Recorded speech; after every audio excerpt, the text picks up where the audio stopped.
the best team in the NFL would be, Mark, you want to handle that one? Fill in the blank right there. Wow, it's rotated for me a couple times during the offseason, but I look at consistency. I look at a great coach in a top 1 or 2 front office, the Philadelphia Eagles right now.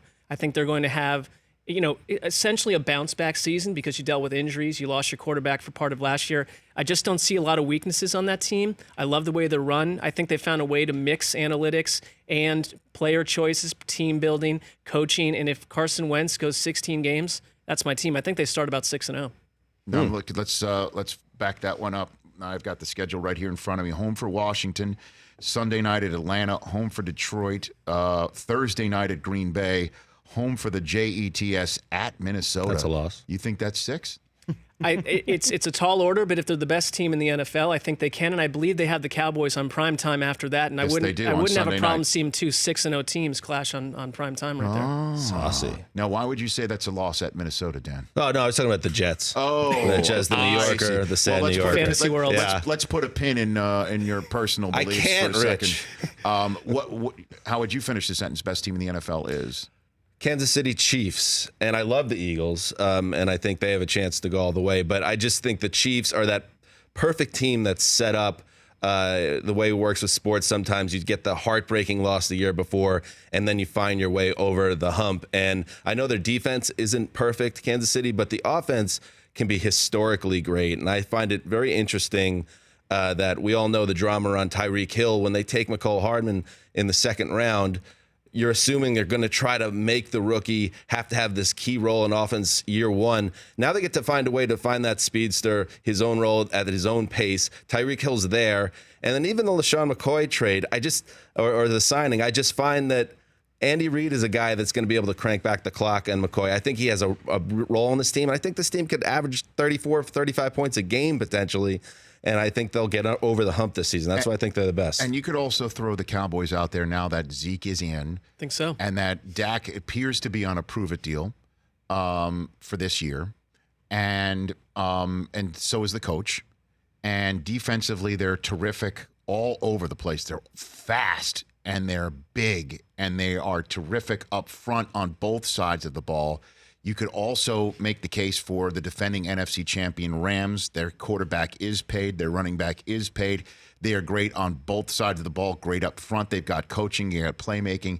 The reason why I'm going in through this whole setup is that when it comes down to it, even though their roster may not be as stacked all over the place, because football is a snap-to-snap situation. As much as we're talking about season-long storylines and we're talking about how great these teams are when you have the ability, like the Chiefs, or as you said, Mark, the Eagles, snap to snap, week to week, quarter to quarter. Nobody's better than Belichick's Patriots with Brady at the helm. Nobody's better. And if the Eagles did beat them, they needed the Philly special. They needed a lot to work out. Yep. The Chiefs, we all know, when chips come down, sure, they have one in Foxborough. But when it comes down to it, like last year's AFC Championship game, the Rams, another example, maybe if McVay's better, is he to use his phrase?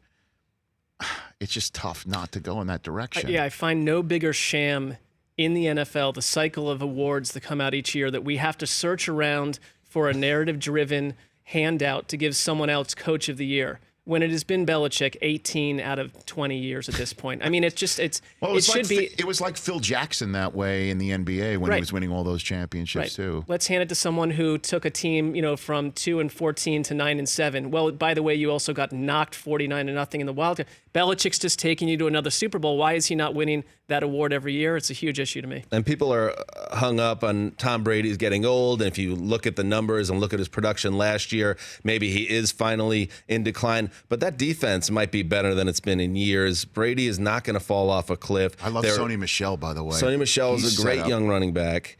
Josh Gordon.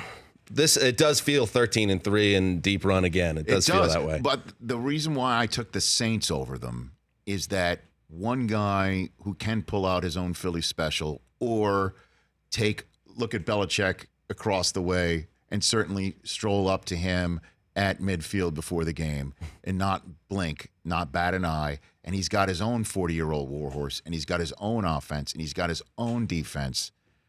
That's why I just think on that given day, Sean Payton can do the X's and O's with Belichick as well as anybody else if they get there. That's the way. Yeah. That's my mind thing. He's my one of those mindset 2 going or into this. 3 coaches where the coach is such an advantage to the team, and I'd love to see him have 2 weeks to prepare for New England. And that's probably the Super Bowl we should have gotten and would have wanted last year. Same thing. You know, the Saints got killed by the officiating. The Chiefs just missed getting over the hump. Well, they come back this year maybe, and they learn from last year and thrive. For more of The Rich Eisen Show, tune to Audience Channel 239 on DirecTV for free on BR Live or download The Rich Eisen Show app.